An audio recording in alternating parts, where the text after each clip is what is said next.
Yes, so last class we have studied articles. ठीक है, दो का यूज कर रहे थे, उसमें दो तीन रूल और बचे हुए हैं. I will finish it today. If you can carefully look here, rule number 21 है. 20 तक हम लोग डिस्कस कर चुके हैं. ठीक है, if you look carefully यहाँ पर क्या है, the producer and financer was present there. ठीक है, यहाँ पर एक ही बार द लगा है और was लगा है, जो कि हम सिंगुलर सब्जेक्ट के लिए यूज करते हैं. और सेकेंड सेंटेंस है the producer and the financer were present there. यहाँ पर दो बार द लगा है और वर्ड लगा है, जो कि हम प्लूरल सब्जेक्ट के लिए यूज करते हैं. So what the difference between these both is the producer and financier was present there. इसका मतलब ये हुआ कि जो प्रोड्यूसर है और जो फाइनेंसर है दोनों ही सेम पर्सन है. ठीक है, it is written here producer and financier is the same person. Understood? Next is the producer and financier. The producer and financier are two different people. अगर आप दो बार द लगा रहे हैं, प्रोड्यूसर के भी आगे लगा रहे हैं, फाइनेंसर के भी आगे लगा रहे हैं, इसका मतलब producer and financer are two different person. Understood? यहाँ पे कोई डाउट नहीं होना चाहिए. Next is the is used as an adverb with a comparative. यानी कि अगर आप कंपैरेटिव वर्ड यूज कर रहे हैं, इसका मतलब कि आप वहाँ पर द किसके लिए यूज कर रहे हैं, एज एन एडवर्ब यूज कर रहे हैं. एडवर्ब यानी कि जो एडजेक्टिव है जिसका आप यूज करके कंपैरिजन कर रहे हैं, कंपैरेटिव वर्ड्स हैं, उनका विशेषता बता रहे हैं, कि उनके बारे में कुछ डिस्क्रिप्शन दे रहा है. That is what adverb is. Adverb is, तो वहां पर एडवर्ब कौन होगा, द होगा. The more she gets the more she demand. The more का मतलब ये हुआ कि जितना उसको चाहिए, जितना उसको मिलता है उतना ही ज्यादा वो और लाना चाहती है और पाना चाहती है. ठीक है, तो it is said something about the person who has the hunger of growing forward. यानी कि आप अगर आपको अगर जूनियर मैनेजर की पोस्ट मिल गई तो आप जूनियर मैनेजर तक पहुंचना चाहते हैं. This is the process of being growing. ठीक है, next is the sooner you complete the better it is. यानी कि जितना जल्दी आप कंप्लीट करेंगे उतना जल्दी आपके लिए रहेगा. दैट मीन्स व्हाट, कि if you complete your work on time you will be rewarded. Okay, so the sooner you complete the better it is. Okay, it is adverb because it describes your comparative. आपके जो comparative words हैं उनको ये describe करने के तौर पे use होता है. That is why it is an adverb in the sentence. Next is the is used. Sorry, the is used before comparative degree because being used for selection or comparison. इसका मतलब ये हुआ कि आप जहाँ पर सेंटेंस में एक जगह कंपैरिजन कर रहे हैं, एक जगह सिलेक्शन कर रहे हैं. सिलेक्शन का मतलब कि a number of a group of people में से आप किसी को सिलेक्ट कर रहे हैं. कंपैरिजन मतलब उन लोगों में से, ठीक है, एक से ज्यादा हो सकते हैं, लेकिन यूनिट जो रहेगा यूनिट तो ही रहेगा. तो कंपैरेटिव है तो आपका, मान लीजिए एक स्टूडेंट को आप बाकी क्लास के स्टूडेंट से कंपेयर कर रहे हैं, दो स्टूडेंट को आपस में कंपेयर कर रहे हैं, एक बैच को दूसरे बैच से कंपेयर कर रहे हैं, यूनिट आपका हमेशा कंपैरिजन में दो ही रहेगा. ठीक है, तो इन सिमिलर वे यहाँ पर क्या एग्जांपल है, he is the stronger of the two. यहाँ पे द टू जो है, ठीक है, द टू का मतलब यहाँ पर सिलेक्शन हो रहा है, दोनों सॉरी कंपैरिजन हो रहा है. ठीक है, दो लोगों में कंपैरिजन हो रहा है. द स्ट्रॉन्गर का मतलब कि सिलेक्शन किया जा रहा है, कि दो लोगों में से आपने किसी एक को सिलेक्ट किया, ये जो भी है उसको सिलेक्ट किया, और सिलेक्ट करके क्या किया आपने, कंपैरिजन किया. द स्ट्रॉन्गर यानी कि वो जो है जिसको आपने सिलेक्ट किया वो दूसरे बंदे से या जो भी पर्सन है उससे स्ट्रॉन्गर है. Okay, next is this is better of the two novel. Two novels again selection, and the better is your comparison. Okay, next is when a person is being referred by his designation. Designation यानी कि आपकी जो position है, ठीक है, आपकी जो position है जो कि पर्टिकुलरली सिर्फ एक ही पर्सन की रहती है. अगर कोई चेयरमैन रहेगा तो वो सिंगल एक पर्सन ही चेयरमैन रहता है. अगर कोई डायरेक्टर रहेगा तो एक ही पर्सन डायरेक्टर रहता है. अगर कोई प्रेसिडेंट है तो पूरे कंट्री का एक ही प्रेसिडेंट रहता है.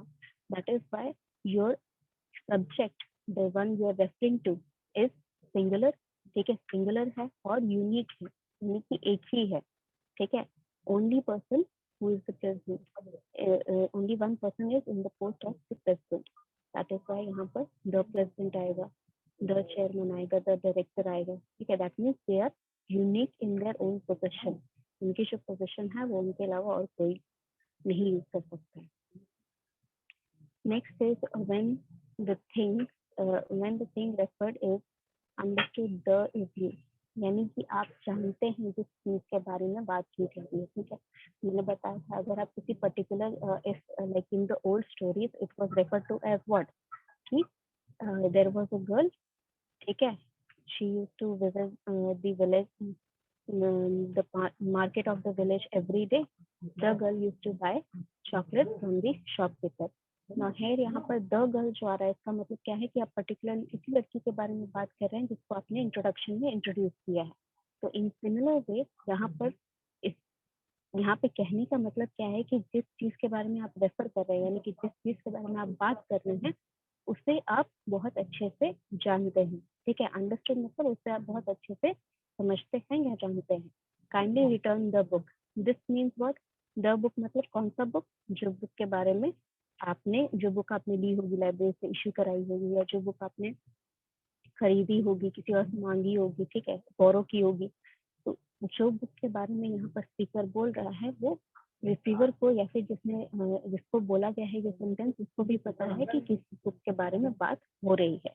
Can U turn off the light? जिस लाइट के बारे में स्पीकर बोल रहा है, जिसको बोल रहा है उसको पता है कि कौन सी लाइट के बारे में बात हो रही है.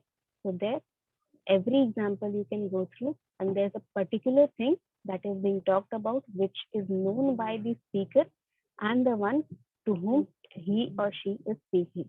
दोनों को ही पता है किस पर्टिकुलर ऑब्जेक्ट के बारे में या किस पर्टिकुलर पर्सन के बारे में बात की जा रही है. Even though you are not referring to the person or object itself. The book जो है, बुक का नाम यहाँ पर्टिकुलरली मेंशन नहीं किया गया है, उसके बावजूद द बुक लिखा है क्योंकि उस पर्टिकुलर बुक के बारे में ही बात कर रही है. द लाइट, कौन सी लाइट है वो पूरा रेफरेंस नहीं यहाँ पर किया गया, पर द लाइट का मतलब द लग गया, इसका मतलब कि वो पर्टिकुलर लाइट के बारे में बात कर रहे हैं. हो सकता है आपको नहीं पता, हो सकता है मुझे नहीं पता, but whoever is speaking this sentence or writing this sentence knows जो लाइट के बारे में उसको पता है, और whoever to whom it is being spoken, जिस बंदे को ये सेंटेंस बोला जा रहा है, ठीक है, या फिर जिसने ये सेंटेंस पढ़ा है उसे पता है कि किस लाइट के बारे में बात हो रही है. Next is the is used in the following phrases. Phrases, कौन से फ्रेजेस में द आपका यूज होता है? What is the matter. यहाँ पर भी आपका जो व्हाट इज द मैटर में जब मैटर की बात हो रही है, इसका मतलब प्रॉब्लम के बारे में नहीं पूछ रहे हैं, ठीक है. इसका मतलब क्या होता है कि आपकी प्रॉब्लम क्या है, आपकी दिक्कत क्या है. That means the person is asking कि आपको क्या चीज परेशान कर रही है. What is the matter, that means what is the wrong with you, ठीक है. What is going wrong, why are you so tense, ये सारी चीजें जो है व्हाट इज द मैटर जो है. यहाँ पर कोई पर्टिकुलर मैटर के बारे में बात नहीं हो रही है, बस आपसे ये पूछा जा रहा है या फिर जिससे भी कुछ सवाल पूछा जा रहा है उसकी प्रॉब्लम के बारे में पूछा जा रहा है कि आपकी प्रॉब्लम क्या है. Understood. She came to the rescue. She came to the rescue. The rescue का मतलब यहाँ पर कोई पर्टिकुलर रेस्क्यू तो नहीं, रेस्क्यू मतलब बचाना होता है, ठीक है. तो किसको बचा रहे हैं, कैसे बचा रहे हैं, कुछ नहीं पता है पर, but she came to the rescue यहाँ पर एक फ्रेज है, ठीक है. ये फ्रेज है जो कि साथ में ही यूज होता है. I have told you before also, phrases are the combination of words that convey half of the meaning or partial meaning from a sentence, ठीक है. You can include that phrase in any sentence that makes sense, ठीक है. जहाँ पर sense आपको लग रहा है यूज हो सकता है, आप कहीं पे भी उसको यूज वहाँ पर कर सकते हैं. The market is hot with the rumor.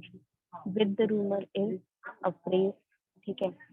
Speak to the point. What is the problem? What is the problem is again similar to the question what is the matter, ठीक है. What is the matter and what is the problem is similar question. Come to the point. Keep to the left. He is the wrong. यहाँ पर सिर्फ phrase use हो रहा है, किसी particular चीज के बारे में बात की नहीं जा रही है, आपसे कोई पर्टिकुलर चीज पूछा नहीं जा रहा है, this is just a phrase to refer a particular thing that you are referring to. ठीक है, यहाँ पर व्हाट इज द मैटर का मतलब ये नहीं है कि आपको एक पर्टिकुलर प्रॉब्लम है जिसके बारे में डिस्कशन कर रहे हैं, नहीं, यहाँ पे सिर्फ आपको पूछा जा रहा है कि आपकी क्या प्रॉब्लम है, ठीक है, आपको क्या तकलीफ है।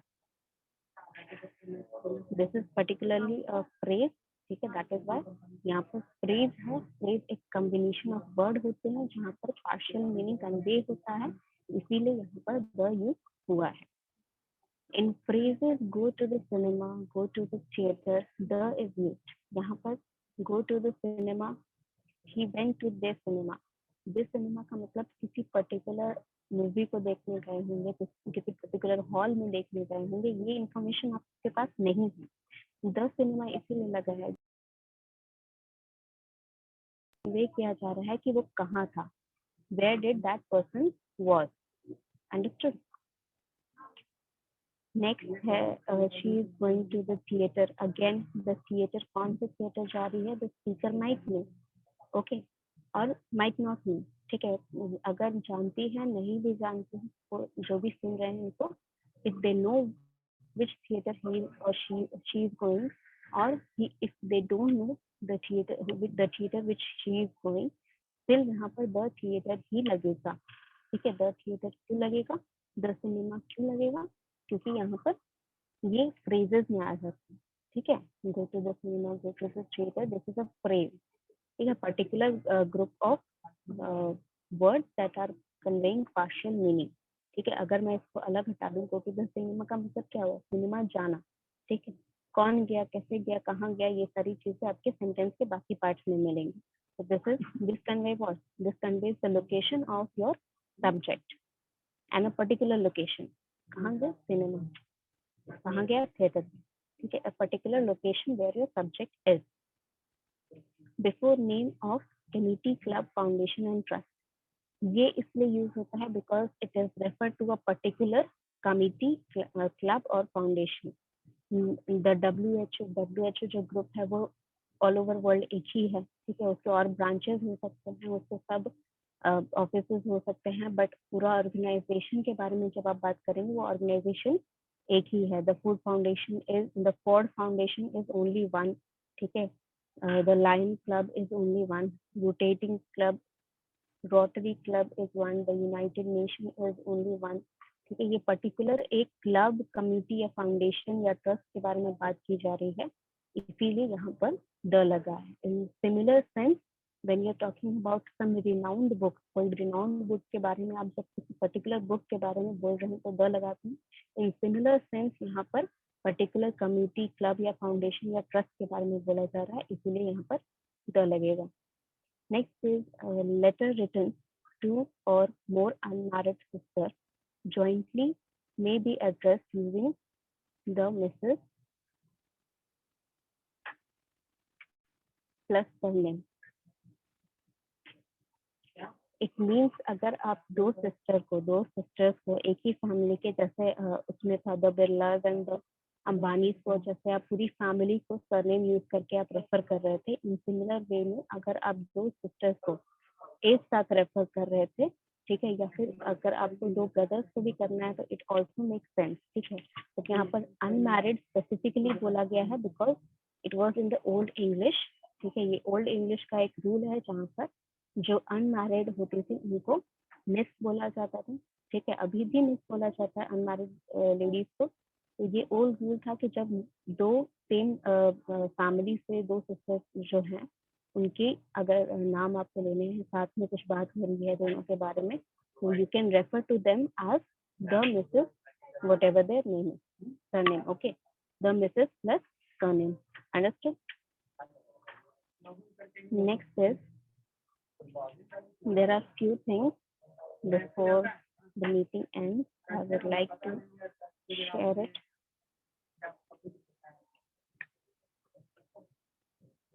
ये आपका रूल्स है जहाँ पर आपको आर्टिकल्स ओमिट करना है, यानी कि कुछ ऐसे सेंटेंसेस जहाँ पर ना तो आपको आर्टिकल लगाना है और ना ही आपको ए लगाना है, ना ही आपको द लगाना है, ना ही आपको एन लगाना है। That means there is no need of any article in those sentences. This rule is very important. All these rules that tells you about the omission of your articles from the sentence is very important, क्योंकि अगर आपको article A and the use करना है, ये चीज आप बचपन से पढ़ते आ रहे हैं, आपको पता है कि कहाँ यूज करना है, किस पर्टिकुलर चीज में। अगर आप डेफिनेट चीज में बात कर रहे हैं तो द लगेगा, अगर आप जनरल सेंस में बात कर रहे हैं तो ए और एन लगाएंगे। ए कब लगाएंगे? जब आपका कॉन्सोनेंट का साउंड और कॉन्सोनेंट का वर्ड स्टार्ट हो रहा है, उससे पहले, उसके बाद तो आप ए लगाएंगे। एन कब लगाएंगे? जब वॉवल्स के साउंड या वॉवल्स की वर्ड लेटर्स यूज करके वर्ड है उसके आगे लग रहा है। तो these all rules you are very familiar with from a lot of you can say from a long time. But these rules कहाँ पर आपको आर्टिकल नहीं लगाने हैं, ये बहुत कम लोगों ने आपको बताया होगा। So we will discuss it in the next class so that we can everyone can go through this. ठीक है। एंड अभी तक जो भी मैंने पढ़ाया द और ए और एन का यूजेस, वो मैं आपके ग्रुप में सेंड कर दूंगी। Okay, any doubt in this? कोई डाउट है बच्चे समय?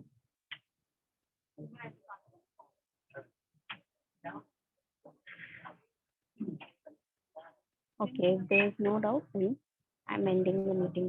Okay.